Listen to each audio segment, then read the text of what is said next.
What's going on, guys? It's Cal here from Buffalo SportsCenter, and today we will be previewing this week's Bills game. We have the Jacksonville Jaguars coming into town to face the Buffalo Bills in Monday Night Football. Again, this game is in Buffalo. Buffalo's first home primetime game of the year coming here in Week 3.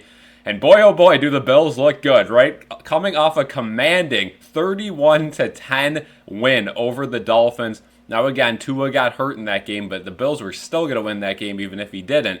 And the Bills also have quite the long rest. Again, that was a Thursday night game in Week 2. They get all the way to Monday night in Week 3.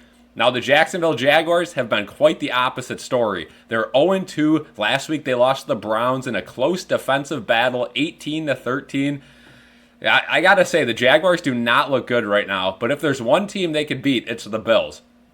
Now, you may be saying, why would that be? The Bills look great. The Jags look horrible. Why would that be? Well, the Bills have struggled with the Jaguars, and I think that's the easiest way and the nicest way I can say it. I mean, the Jags have just been the biggest thorn in the Bills' side the last couple of years, and it spans back all the way to that England game with E.J. Manuel starting. You know, from then on, the Jags have just kind of owned the Bills.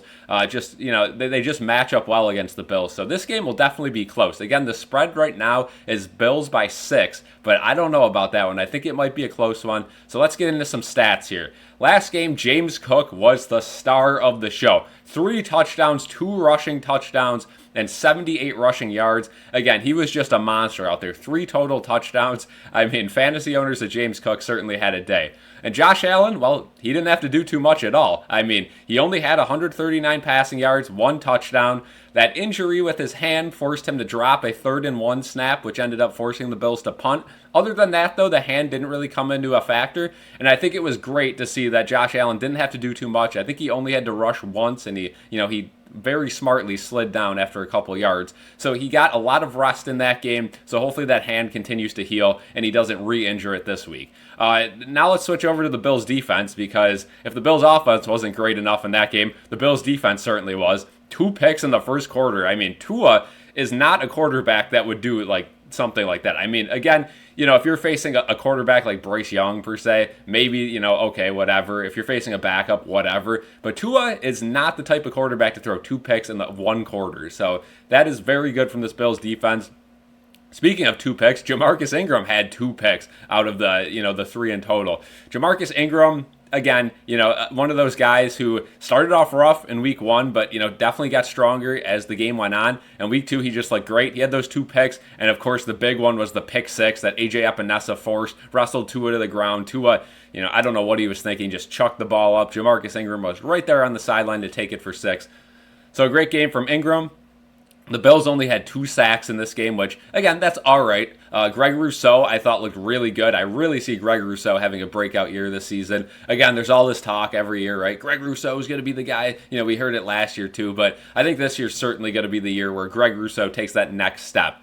Speaking of guys taking that next step, Von Miller. I mean, Von Miller might be back. Again, a couple times he just did that little spin move. He was right in on Tua, right in on Skylar Thompson, and he seems to have his quick first step back. Again, he's not going to be the player he was in his prime. We know that he's not going to be Denver Broncos Von Miller, but he's certainly going to be better than last year from what I've seen, and I'm very excited to see if he can continue this style of play, because Von Miller might be what the Bills need to finally get over that hump in the playoffs. But we'll see. Again, we're in Week 3, so let's calm down a little bit. The last part I wanted to mention about the Bills last week was Tyler Bass continues to struggle. He can't hit the long field goals. Again, he looked good in preseason, but in training camp and in practice all year long, he's just looked really bad. And in a league where I see consistently, kickers are kicking 50, 55, 60-yard kicks right down the middle, a guy like Tyler Bass, who, his confidence is shot. He can't even hit anything over 45. That's unacceptable. So hopefully for Tyler Bass, he could get it going. But again, if this continues to be a problem, the Bills have to look for a new kicker. Now let's switch over to the Jags. Again, the Jags looked bad last week, but it could have been better. They only went 1 for 4 in the red zone last week. So, mix in a couple touchdowns there, and they win that game. So again, it looked bad on paper, but if the Jags can figure out some red zone problems, they should be good. ETN only had 52 yards on the ground. Lawrence was 14 for 30 with 220 yards. Brian Thomas Jr. had a nice long reception, finished with 92 receiving yards. So great job for BTJ there. And Brenton Strange had 64 yards. Gabe Davis, also a Jaguar now, had 43 yards, but he did come out of that game injured. So we'll see. Again, I haven't looked at the injury report yet. At the time of this recording, they haven't announced, a final injury report. So, right now I'm just going to assume that Gabe Davis should be good to go. But again, I don't know what the severity of his injury was. Again, only 43 yards for him. So a decent day, but nothing too special. Their defense held up, right? But the scoring just didn't happen. Again, 1 for 4 in the red zone is not going to do. The last point I wanted to make here, again, first primetime game at home. The Bills crowd will be a factor in this one. And again, the weather report, it's looking all right, but again, anything could happen here in the fall in Buffalo. We know that. It could be 80 degrees and sunny. Well, I guess it's not going to be sunny at night, but you know what I mean. Clear skies, 80 degrees, or it could be 50 degrees and 20-mile-an-hour winds, 30-mile-an-hour winds. You never know.